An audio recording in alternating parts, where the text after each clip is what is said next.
Hey, all right. So we have made it to number eight, in Dollar Brain number eight.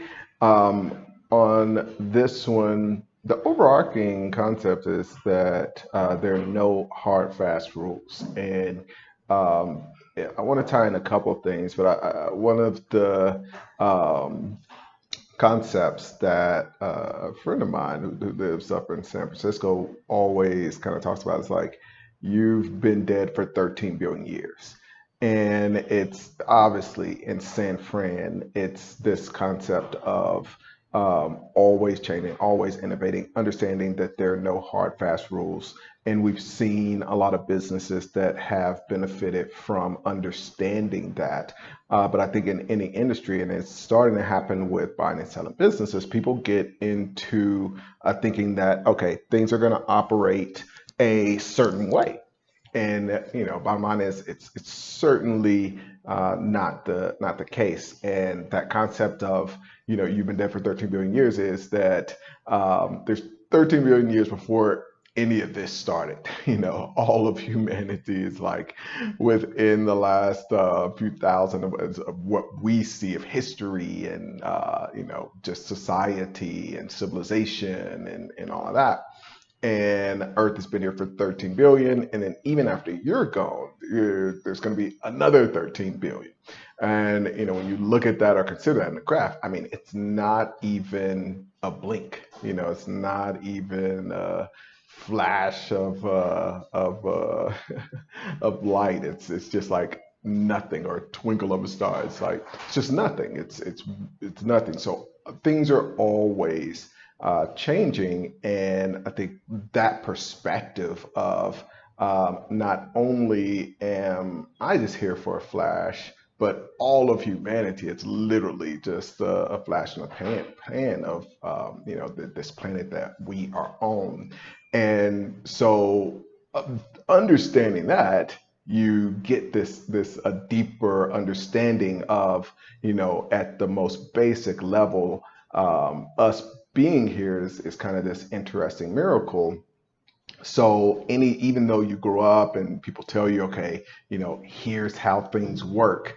No, like, we're babies. This all of this is really brand new. There are no hard, fast rules that are gonna last forever. I thought this was interesting too, from the standpoint of Davos and the World Economic Forum, because a lot of my notes for this segment for number eight, it lines up with what the biggest subjects are and what everybody's talking about at the World Economic Forum. And these are the biggest economic minds that exist today.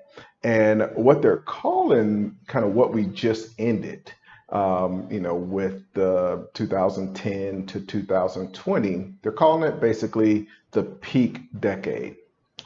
And what they're saying is that there are a lot of things that are basically coming to an end. And everything is kind of up for grabs, and a lot of things that we're used to are going to be changing in some big ways.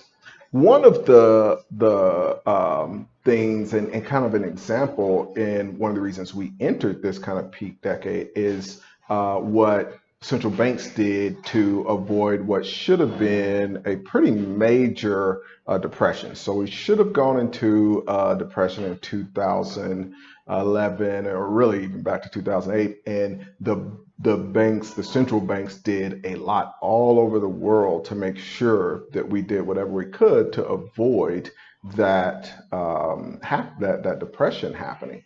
And essentially what happened is they maxed out what they were able to do. I mean, in every way, from the interest rates to giving out to the banks. And they just maxed out what they were able to control, and now they can't do any more. And so we've stayed in this kind of maxed out state.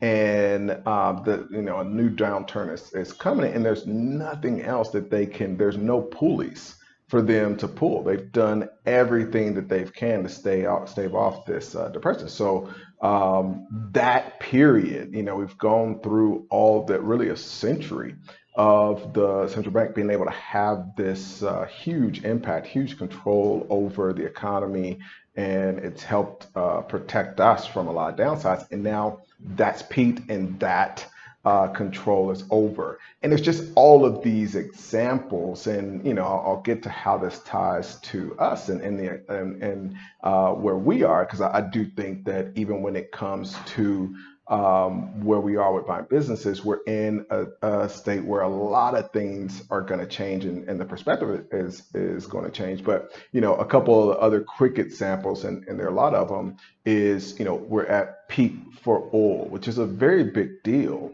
The fact that now people are moving to bigger cities. It used to be that everybody wanted to move to suburbia, and everybody wanted to have a big truck and SUV. And so that was one of the things that kept oil going up, up, up, and up. And now we're hitting a point where not only are there electronic cars, but people just aren't pointlessly driving as much. When you can use an Uber and it creates efficiency with gas, people aren't in a SUV by themselves, just driving around aimlessly, or driving to one spot and then coming back. It's everything is a lot more efficient between electric cars and the growth of Uber. Kids now getting to an age where there's like, no, like, I don't want a car. Like, give me a bunch of money so I can Uber wherever I want. Like, I would rather have that. And it's like, who wouldn't? It's funny. It's like, man, if I can just if I were 16, I have a driver take me wherever I want to go, or and be like somebody who's famous, or have to drive myself, worry about oil change, get gas, all of these other things. That becomes a very easy choice. And so, the other thing is the car industry, which that impacts, and that's coming to end as well, which is funny. If any of those oldies out there like me, you remember when that was the first bailout. Was like, man, these car companies, like, we depend too much on, when you have a supply chain of all of these other companies, not just the car companies, everything that goes into that. That if these things fail, it just devastates a big portion of the economy. Well, now we're coming to a point where we're at peak car production. And a lot of those same things are the reasons that cars are not going to be produced the way they have been. So these are some of the things that the greatest economic minds on the planet Earth are talking about. So what does that have to do with kind of the industry that we're in? As we look at kind of going forward, and where things are. I talked in a recent video about the income school and some of the things. Really love some of the deals that they have, and it looks interesting. But then there are some other things that they're benefiting from, kind of this peak environment, when it comes to people being interested in buying in these businesses, and the multiples getting really high, to the point where they're selling things that are essentially an infinite multiple at tens of thousands of dollars. And a lot of the reason is because of the demand and the market there. One of the things that's interesting in general is when you look at a general marketplace, the great majority of people, as more people come to the market, the bigger percentage of losers that there will be. And that's even just in the economy in general. So you can look at something like the stock market. Few people are going to really make the most money, and then the great majority are not. Well, the more people that come into buying and selling business, you're going to have the few people that are making a lot of money, and then the majority of people are not. And that's just literally the way the world works, whether you want to call it 80-20 or whatever. But we're in a place right now where literally 62 people on the planet Earth have more money than the lower 3 billion combined. So there's 62 people on the planet that literally have more money than the bottom 3 billion people combined. And so the more that you have demand, and the more you create an efficient market, which is great, the more that a lot of people are going to lose. And so, in the marketplace that we're in right now, you can see years ago when it came to Flippa, there you could go flip and buy an amazing deal that was profitable, that was under a one multiple, and was I own some of those businesses today that still make money. And so you've seen that slowly go away. Then you see more crap being offered by broke. It was kind of okay. Flipper went away as the market got bigger. Then there were okay, we can go to brokers, and so a lot of people were doing deals with brokers. Well, now as there's been more demand, the brokers slowly that quality goes away, and so that's what happens in a general market. What I see and what the cool part is it's a really cool gold rush and a chase for returns, but you have to treat it like a gold rush. And we know that in a gold rush there were the people who initially found out that made a lot of money. You look at who made the most money.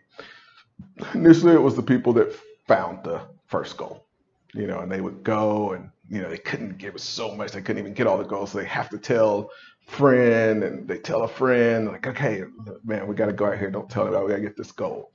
And then, that friend tells a cousin and the cousin, and then before you know it, everybody's out there. So those first initial people make the money. And then the other people that make really good money are the people that sell the picks and axes and all of that.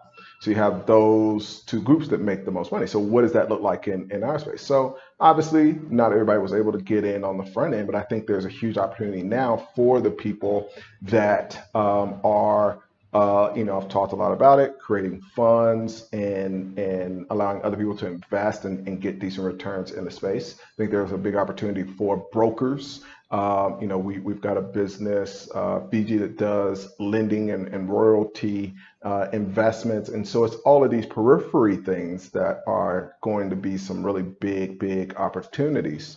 The second thing is getting more sophisticated. The people who bought the gold from the folks that were out there hustling, and then they refined the gold and turned it into jewelry and all that. Those people were also, and I think that's where we are as well, where people are complaining about the multiples, but I think it takes a perspective of I'm going to start a business like this, and this is just my foundation to grow something on top of. And that becomes really interesting. And the third piece that I think is important, that is a really big opportunity, is looking for those places that there may be people aren't paying attention to. I talk a lot about offline. I think there's a lot of opportunity with buying media now. I'm doing a lot of deals that are international and outside of the US even. And because those multiples, I talked a little bit about the hotel deal. I'm doing a car wash deal in Colombia. These are where you can get lower than a one multiple and go back to kind of where those things were. So paying attention to those opportunities, I think, is important, and just understanding that things are always going to change. You can't take, I think, that old idea of, the first realization was, oh, wow, I can just go out and buy a business and generate income, which that was innovative 20 years ago. And I think that there's some people that are still running with that innovation that will have to grow and change. And so that's the key to this one, is not resting on laurels of what's happened in the past, understanding that even if it's the freaking car industry, things are going to change. Even if it's something like oil, where it's been trillions of dollars generated, things are going to change. All of those industries, as well as little tiny things like ours, are certainly going to change in tremendous ways. And so you want to be looking for that change and being a part of that change, not resting on the old laurels. And I think the old laurel in this case is, I'm just going to go out and buy a business. I think that was an awesome innovation. For me, it changed my life 20 years ago, and now it's time to build on top of that. Hope this one is valuable for you guys. Let me know your thoughts. Comment below. Subscribe if you haven't. Two more of these chapters. Each one is important and hopefully valuable for you. If you've forgotten any of the first ones, go back and kind of go through each one. And thanks so much for some of your feedback that you've been given. Awesome. Have a great one.